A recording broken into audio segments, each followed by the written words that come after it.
Alright, hi there, this is Chris and this is our channel, Two Wheels Big Life. And today I want to quickly go over we've been on the road for 6 months now, and I thought I would update you with how much this nomadic vagabond lifestyle has cost us so far.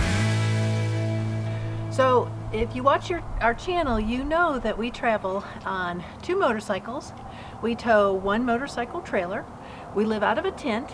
We have traveled over 13,000 miles so far, and we have wandered through about 10 states.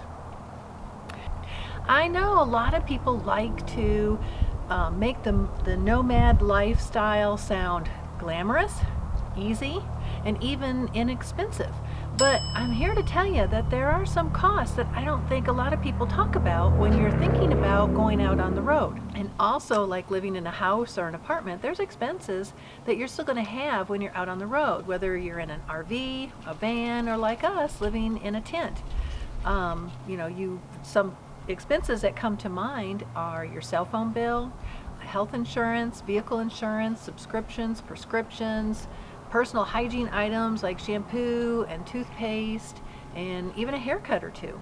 So just know that everybody travels differently. Our costs are not necessarily going to be your costs, and I totally understand that. So this is just going to kind of give you an idea of what we have spent, so that if you're wanting to plan your own motorcycle travel adventure, it gives you some idea. So let's get into it.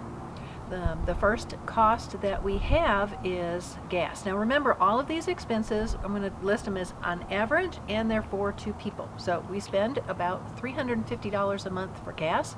That's for 2 motorcycles. We don't travel as fast and as far as a lot of motorcycle travelers do. This is more of a lifestyle for us than a vacation. So a lot of motorcyclists are on a 1 or 2 week vacation, and they want to cover as much ground as possible and see as much as possible, which is totally understandable. But what we do is we go into an area, we'll set up a base camp, we'll be there for 3 or 4 days, we might even be there up to a week, and we'll take day rides out and explore the area. But we'll also take a couple days and we'll just sit around and camp, read, rest, relax, and work on editing videos. And then we'll pack up, rinse and repeat, on to the next place that we wander off to.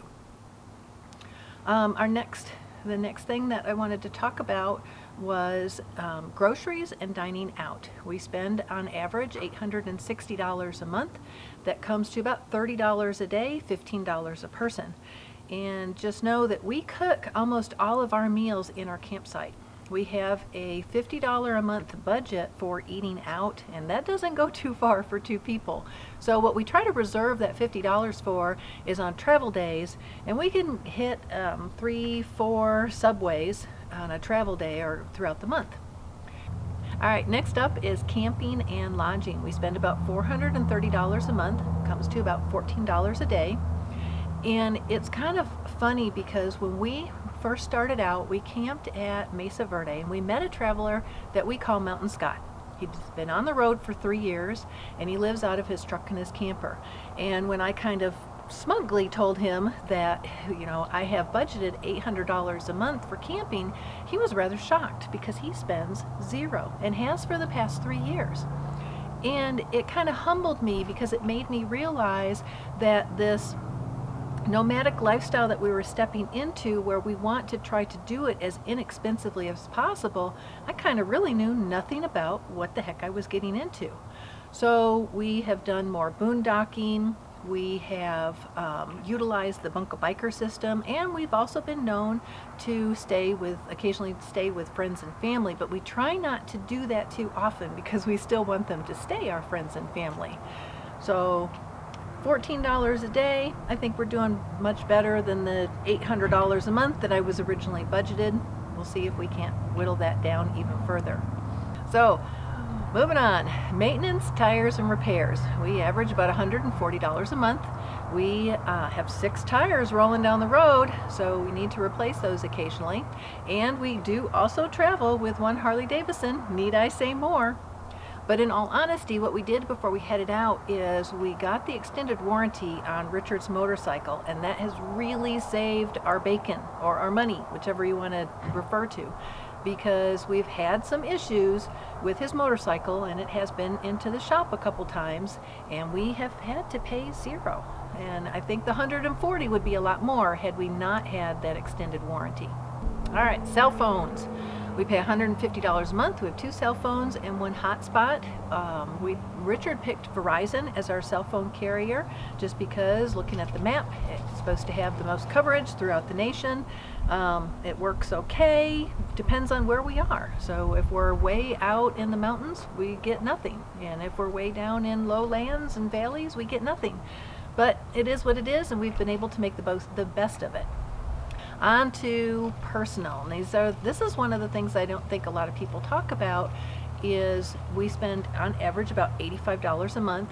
This is going to be for any clothing that you need to replace, or shoes. It's also going to be any entertainment or fun money, if any entrance fees to any attractions that we want to go to, or tolls that we need to pay. And it's also going to be for personal hygiene. So you're going to need to buy shampoo, toothpaste, whatever. So all those go into the personal budget. Medical and dental. We are very blessed that we have our health. We pay about $170 a month for medical and dental, and that includes prescriptions as well. And then I have a miscellaneous category. Spend about $75 a month in that, and we have a mail forwarding system, so we have to pay to have our mail forwarded to wherever we're camping. We also have a Netflix subscription that we didn't get rid of because, in all honesty, there's only so many campfires at night that you can look into, and every once in a while it's kind of nice just to turn on the Netflix if you have reception and just relax in front of that. I'm also an avid reader, and while I can't carry any books with us, I got a Kindle, and so I got an Amazon subscription so that I can get free books through there. And then any other random expenses that don't fit into any of our other categories, I lump them all in there. All those total up to about $2,300 a month, which would be, again, for 2 people, it's about $1,150, comes out to about $575 a month. So for the past 6 months, we have spent $14,000. And I hear that amount and I'm like, oh, wow, that's a lot. But we've also done a lot. It's been amazing, and we'll continue to do it. Since we are operating on a limited amount of funds, we really try hard to hold ourselves to a budget. And I know everybody is going to run on a different set of money values and how much you're going to spend. It depends on how far you want to go, how fast you want to travel, and also how comfortable you want to be. Whether you want to go in an RV, whether you want to go in a van, you want to tent it like us, or even you want to stay in a hotel. So here's the rub. There has to be a balance in everything that we do, in that you have to understand that this is a lifestyle for us. It's not a vacation. And if we scrimp so much watching and saving on the dollars and cents that we become so uncomfortable that we end up stop doing what we're doing. This lifestyle isn't easy. Traveling the way we do, on the motorcycles, living out of a tent, you have to love this lifestyle to do it. But you also have to make sure that you maintain a certain level of comfort, that you want to continue doing it. My hat is off to those of you who can do this on $500 a month or less. I know you're out there. Call me. We need to talk. All right, if you're wondering how we track our expenses, there is a free website. It's run by Dave Ramsey, and it's called Every Dollar. I absolutely love it. Highly recommend it. It lets you set up any budget category for any of the expenses that you want to track, and then you just put in the amounts that you're spending, and it helps hold you accountable to your spending. And it'll also let you see, what you're spending your money on and where your money is going. So I found that very helpful, and I highly recommend it. All right, and as always, ride safe, take care, lots of love. We'll see you down the road.